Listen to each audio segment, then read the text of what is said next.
What's going on out there, good people, and welcome back to LMD Trading, where I am living my dream trading. Hope everybody out there is doing well on this long Memorial Day weekend. As for myself, I am doing pretty good. Fairly laid back weekend. Decided not to get out of town. I knew the airports would be crazy, and from all accounts on the news, they are just that. So decided to stay home. Been getting some orders done out in the shop. Got some yard work done around the house. And I'm actually taking a break from being out in the shop right now.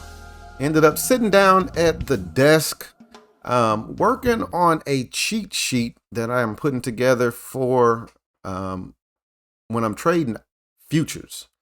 So I have switched over to kind of trading futures the last few days, trying to get out of the day trading options thing. I'll probably still take some option trades, but they're going to be kind of limited. I am liking futures a whole lot better. And I know a lot of people kind of fear futures, just like they fear options. And a lot of times it's the fear of the unknown. And don't get me wrong, both of these things both have some risk involved with them. Big one on options is they can expire worthless. The good thing with options is what you pay for it is the most that you can lose. So if you buy an options contract for $100 and it expires worthless, that's the most you can lose. The biggest fear with futures is that you can lose more than you playing with. You can actually lose more than what you have on the line. So they both have valid reasons why people fear them. But I think when you understand them, that kind of dispels a lot of that fear. And a lot of it all comes down to risk management. So I made a little spreadsheet. It has a couple of different things on this little sheet that I made. I'm gonna bring it up right now. And it just kind of explains futures and what you see when you look at a futures contract. So most futures contracts expire. They do expire, but not in the sense of an option contract. With the future, you can roll it over if you want to, but they operate under month codes. So the quarterly, you have March is an H, June is a M, September is a U, and December is a Z. So right now we are trading the June futures contracts. So if you look, this is the watch list for my futures, and you notice it is M23. That is June 23 when these contracts will pretty much become no longer valid. And as it gets closer to these dates, you notice like the liquidity goes down in those contracts and people will start trading the U. So once June rolls over, we get into July, we'll start seeing U23 right there. So that kind of explains what this is. But to understand futures, you have two different sets. You have what they call the E minis and you have the micros.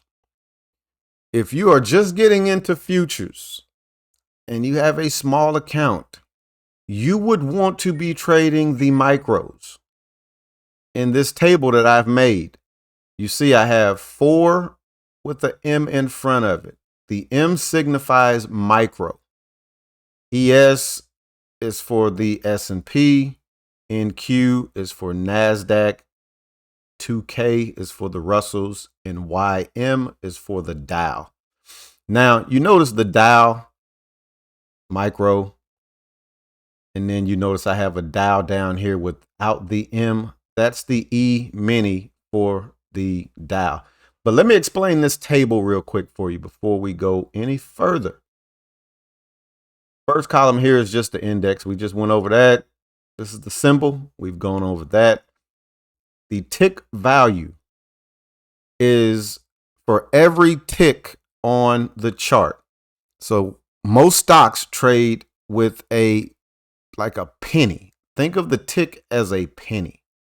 So the tick for the MES is 0.25. That tick is worth $1.25. And 4 quarters, that's what 25 is. 4 quarters makes a whole dollar. But instead of it being 0.25, it's 1.25. So 1 point is $5. So every time the MES moves 1 point, that point is $5. The MNQ tick value is the same, but the price per tick now is 50 cents. You take 50 multiplied by 4, you get $2. So when the MNQ moves 1 point, that 1 point is $2. So on and so forth. You got the Russell is 0.1. Now you got to multiply that by 10. So 50 multiplied by 10 is $5. And now we come down to the Dow. The Dow tick is 1. The value is 50 cents. That's a whole number. So if the micro Dow moves 1 point, it's 50 cents. And then we got the E-mini, and it's the same. So you could trade in a small account the E-mini for the Dow. And then we have margin, and then maintenance margin. Won't go into that right now, but this is just showing you what the maintenance is and the margin that you would need. Right here, this just shows you the complete symbol as it's shown in TRADERVUE. So this is what my watch list would look like in TRADERVUE. MES M3, and that's going to be for the micro E-mini S&P 500, the NASDAQ, the Russell. And then you notice these two right here are kind of orange colored. They're orange because with TRADERVUE, you have to pay for data. And the data package that I'm paying for does not include these contracts. So when I look at a chart in TRADERVUE, it is highly delayed, like extremely delayed. But I could still trade these using, I would just have to use data coming off of Thinkorswim. Can't use data that's coming straight off of TRADERVUE. So that kind of explains in a nutshell the values of the futures contracts. But what I want to do now is go over to Thinkorswim and just kind of break down how these numbers actually work on the chart. And one thing that I didn't mention that was shown on the Thinkorswim watch list, so I'm going to just bring that back up onto this screen right quick. There we go. We'll drop it right there. One of the important factors that I did want to mention. So we understand now, going through looking at the tick value, the price, and the point value. What I want to also look at is the ATR for each of those, just so you can kind of see what your risk would be like trading. And what we're going to look at is the MNQ. The MNQ point value is $2. So when it moves $2, or when it moves 1 point, that's $2. The ATR for the MNQ is $220. That's what it usually trades in a day. So if you had one contract, you basically can risk up to $400 in a day during the entire range of that day. The MES, it's $5 per point. Its ATR is 51, call it 52. So that one, you can risk up to $250 in a day on one contract with the range of that contract, and so on and so forth for the other two. But what I want to show real quick is how I trade them and what the risk level is. So first, we're going to look at the daily chart. It's always best to start with the higher time frame. So I'll get rid of this now. And we're going to look at the daily, and I'm going to show you why. I'm going to show you why the MNQ was such a great chart to trade Friday. So this is the daily chart. So let's come over here and look at, this was Thursday. I'm going to drop a line on Thursday's high. If you look to the left, there was nothing to the left for an entire year on MNQ. Let's take this out 2 years. Actually, we'll take it. Yeah, we'll go out 2 years and let's see. So 2 years. Now we start getting resistance. That's how you look at that. That's resistance. So I'm going to drop a line right here. That was a pretty, see some pivots coming through there. I'll drop one there. We'll come up, we'll drop one right there. But you notice though, for an entire year, there was no resistance. So let's bring this back over. So going into Friday, the thought was, if we can break the high, and now we'll start looking at the 2-minute chart. If we can break the high of Thursday, it would be on and popping. Can't put it any other way. So green line on my chart represents previous day's high. Black line represents previous day's close.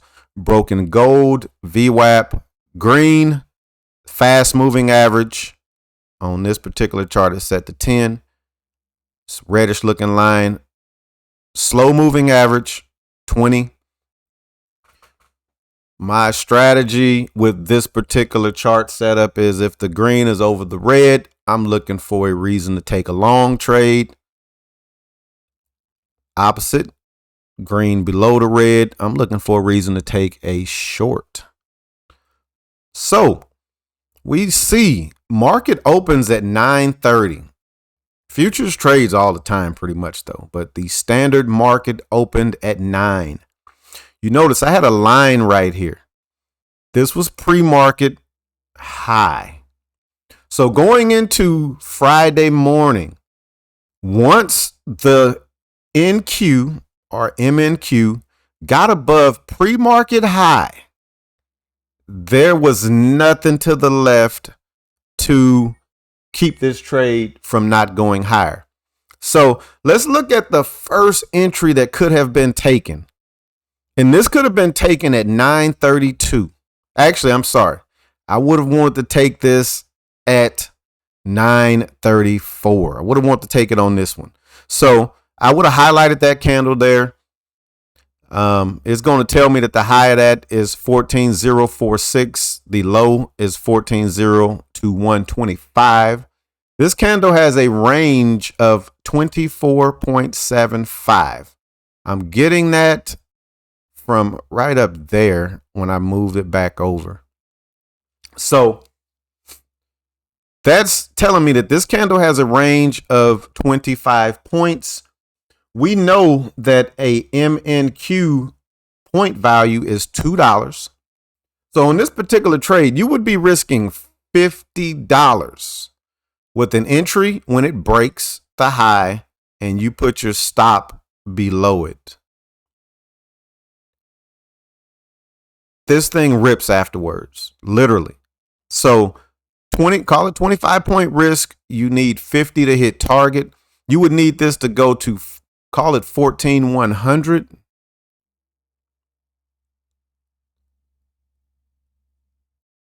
That's target in this candle right here. You're hitting target.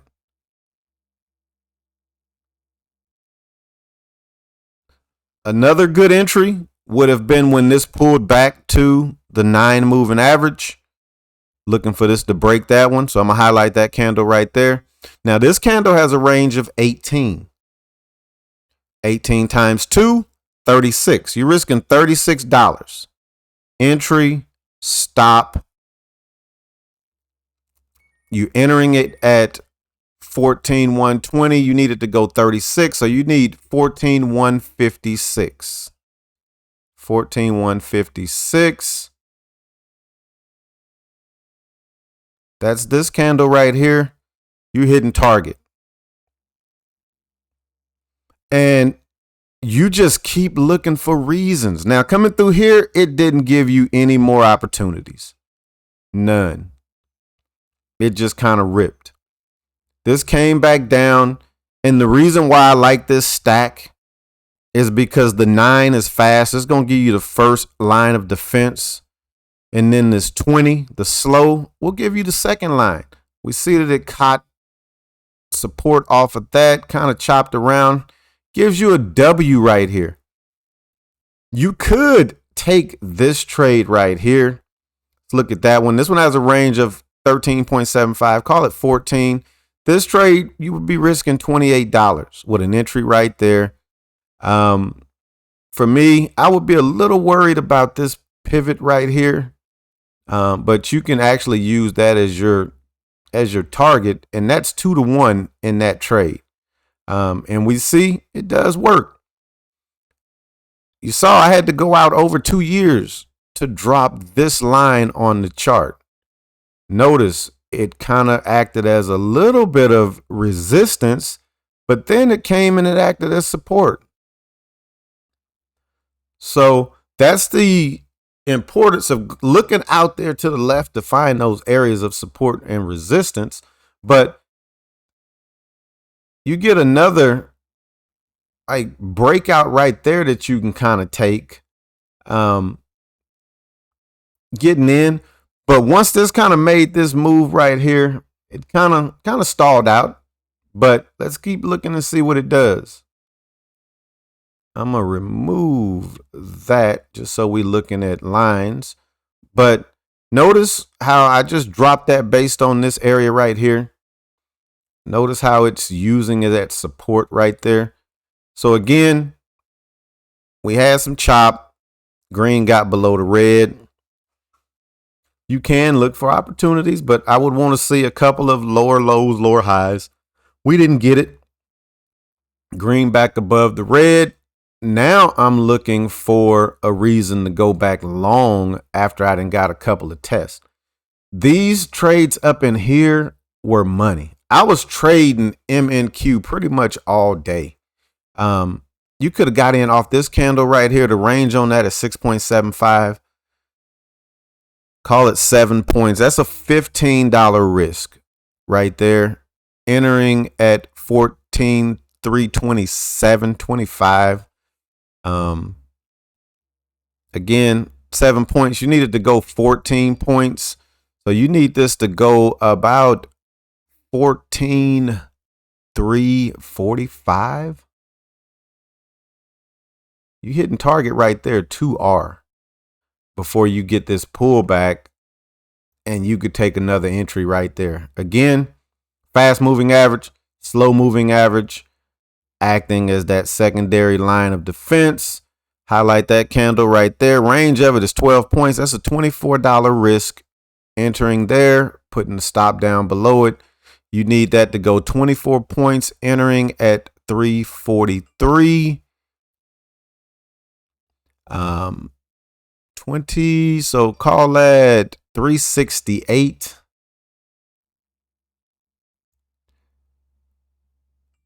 that right? Let's see. Let me go back over there and do that one. So 20 with a high. Yep, 368. So you don't catch target, or do you? What's the high? High is 14,368.75. You just catch target 2R in this candle before it comes back. Stop right there. You would have gotten tagged. I'm going to drop a line right there because I want to show something. Look at these candles coming through here. I'm going to just blow up that right there. Let's bring that out just a little bit though. Bring it out some more. I'm trying to see where we were at. Okay. Let me drop I'm going to drop an arrow right here. Just so when I blow this back up, we can see it. So notice we were using this candle as the entry. Stop right there. Look at how these candles just came and wicked. Those them stop out candles before it kind of goes higher. But that's how I was trading MNQ pretty much all day Friday. I was just scalping my way through. Now, I was taking some trades coming through here. I am not going to lie. When this would pull back, I would get in, just risking right down below this fast moving average. And you see, it never broke below it coming through here. So I just scalped my way up. Think I might have had maybe 2 red trades coming through here. But man, this is one of those charts of a lifetime on a major index. You get these on stocks. You rarely get this on a major index where it's breaking over the yearly high with no resistance going out almost 2 years or going out 2 years. Beautiful, beautiful, beautiful. But just wanted to make this quick video, and I always say they're going to be quick and then it turns into 20 minutes. Just showing how I look at futures, how I plan to trade futures. As always, thanks for checking me out. If you hadn't hit that like button, please do so. If you're not subscribed, please think about subscribing. And as always, we can continue the conversation in the comments. Do you trade futures? I had a couple of people over the past few months kept telling me, you need to look into futures. You need to look into futures. I had that fear of the unknown until one of the gentlemen that hangs out in the Discord, Spark, he has a YouTube channel as well, Spark and Trade. He trades futures. And because he hangs out in the Discord, the more he talked about him trading them, the more I got interested and the more I started looking into it. But when you understand it and you understand the risk involved, it's not really that bad.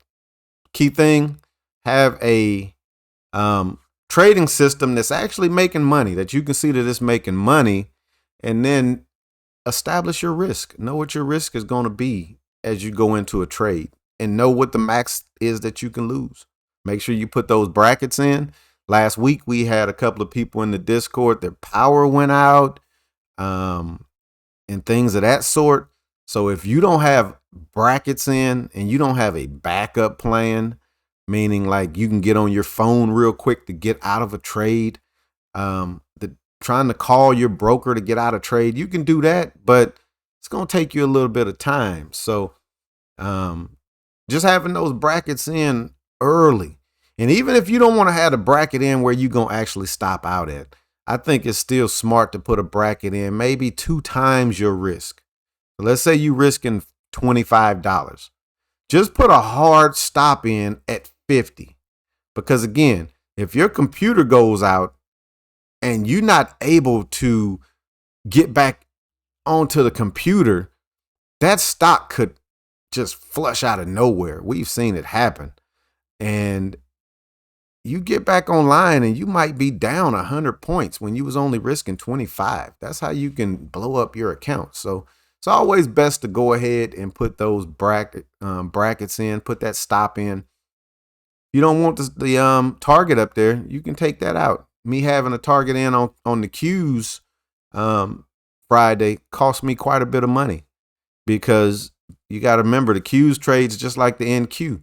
So when NQ went, the Qs went, and my bracket was like right there where it just snapped up and stopped me out. So just remember that. On that note, I'm going to go ahead and wrap this one up, and we will be back at it again Tuesday, actually. No trading tomorrow. So peace.